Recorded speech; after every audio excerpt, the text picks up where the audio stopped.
Hey guys, my name is Sean Jane. And my name is Jaya Bindlish. Welcome to the first ever Warrior Spirit Collective podcast run by a subsection of the Port Credit Warrior Collective. So, the Warrior Collective is a group of students looking to transform and build a better school society and community. And our podcast that we make will be released bi weekly, so every other week. You can expect a podcast to focus on trending topics within the school community and the world in general. So, today's social climate has brought to light a bunch of environmental atrocities. And we as a collective thought it would be very important to openly discuss issues surrounding climate change and animal testing and what you can do to help. So, for the topic of climate changes, which is what we will begin with, climate change poses a huge threat to humanity because of rising sea levels, melting glaciers, and mass extinction. So, as you guys know, in the past 30 years, the amount of melting sea ice has dramatically increased due to global warming. So, why is that a problem? Because as we did some research, and the melting ice rate is 57% faster than 30 years before. And sea levels have risen by 3.5 centimeters, which may not seem high, but as this rate of melting becomes faster, that number can start to increase. And this rising sea levels puts the world, this puts higher levels of water in a bunch of places such as Miami, Florida, New York City, Amsterdam, and a lot of more coastal regions at risk of being almost completely underwater, threatening the habitats of over 200 million people. Not to mention, the melting ice has led to a lot of global water shortages as well. Now, you might be thinking, what's so bad about a little water going up? Maybe, sure, a couple cities will go underwater. But actually, as more ice melts, the world is becoming warmer because the former ice helped to keep or caused UV rays from the sun to bounce off the ice and go back into the atmosphere.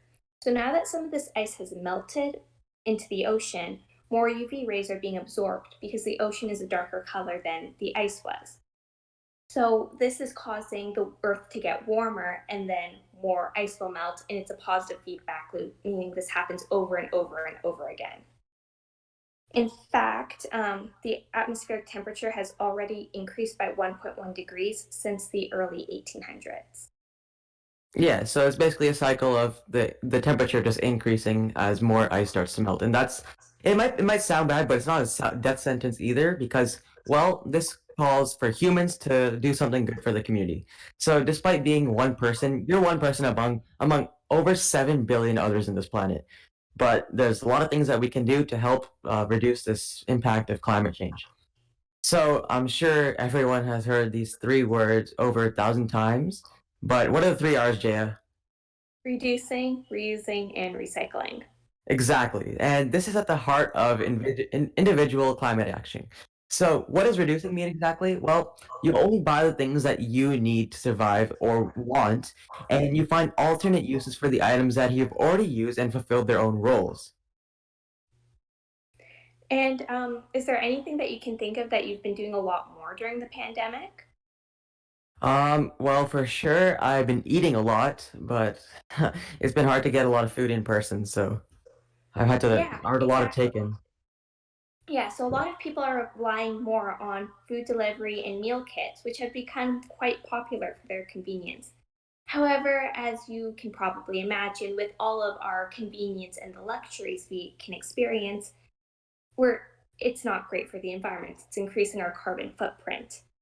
So, how can we stay conscious about our environmental impact during meal delivery? So, in fact, you can actually choose meal delivery services that use eco friendly packaging, organic and local ingredients, and offer plant based options. So one thing that I looked at, it's called HelloFresh. I'm sure a lot of people have already heard about it. It's a meal kit delivery service that is open and upfront about its environmental impact. So they pledge to deliver healthy, diverse meal options that suit dietary and situational needs to help reduce food waste and CO2 emissions. It's also a good idea to shop local, especially when you're doing online shopping. So, when shopping online, make sure you look for companies that use reusable, compostable, or recyclable packaging because this is all a lot better than just throwing stuff in the trash. And avoid using single use plastics in general. Yeah. So, moving forward into the topic of the environment, animal testing has become something that has a bigger issue over the years, and the annual exploitation of over 100 million animals are tested in the span of a year, eventually resulting in the demise of forms of decapitation, electrocution, and chemical gassing. Now, this does not sound pleasant. I'm not sure. I'm sure none of you want to see this happen to your fellow friends. So why would you want it to happen for an animal?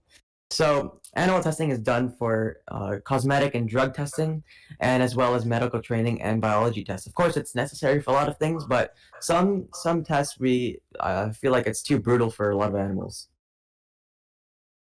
Yeah, so actually, on paper, this testing can seem harmless and very useful, as Sean just said, but it's actually quite horrific. Animal testing entails the inhalation of toxic fumes. It causes animals to have shattered bones, and it includes terrible living conditions and the ongoing abuse for the sake of consumerism.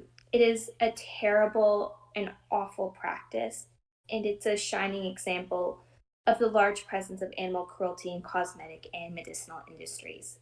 It's often not even needed to.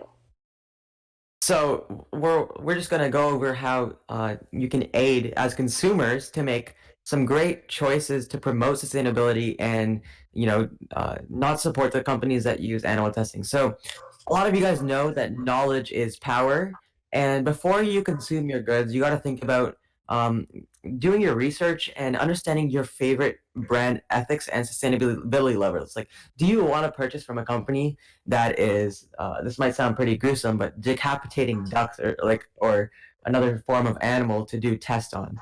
Now that doesn't sound nice, but obviously you guys need to think about that before you purchase something. Actually, in fact, I have some great examples of well known brands that don't participate in animal testing. So these are Trader Joe's, Wet n Wild, Burt's Bees, CoverGirl, and Garnier.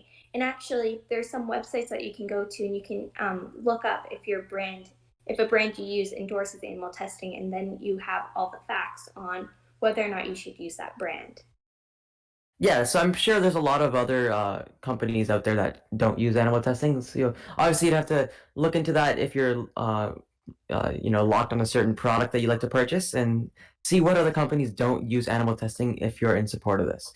So unfortunately, our time on this episode is coming to an end. But before we let you go, we wanted to leave you with something nice. It's a really great environmentally conscious recipe, avocado smashed toast. It's a vegetarian recipe. If you don't know, I'm vegetarian. Well, you probably don't know that actually. I'm vegetarian. I don't eat any meat. So I actually made this recipe myself, and you'll need some avocados, tomatoes, Boursin cheese or any feta cheese or anything that tastes like good cheese, um, salt, ground pepper, multigrain bread, and optional lime if you like a little zest. So what you're gonna do? Take your bread, toast it, and spread the Boursin cheese onto it on the bottom layer. Then you're gonna next slice or mash your avocados, depends on what you like. Um, and you can season the avocado with Himalayan salt and some lime. It's gonna taste nice and citrusy and zesty. Not citrusy rather. It's gonna taste nice and zesty. So, and then you can lay on some cheese onto the top of that level, and then you can slice some small tomatoes and add that to the top of the avocado and sprinkle with ground pepper and salt. Now, this sounds delicious. I'm pretty hungry after explaining that recipe. And you can actually just enjoy it after that. That's all you need. Maybe grab a glass of orange juice or anything you like on the side, and it's going to taste pretty delicious. Wow, that sounds great. And I love how it doesn't use meat because meat is one of the things that contributes to climate change. And because animals use a lot of space, and some animals, like cows, release a lot of methane into the atmosphere. But, anyways, Exactly. acknowledging our mistakes is the only way to make a big impact. So I hope all of you gained some information or insight from this episode, and we encourage you to find ways to contribute to environmental conservation in your community. Until next time, have an awesome day.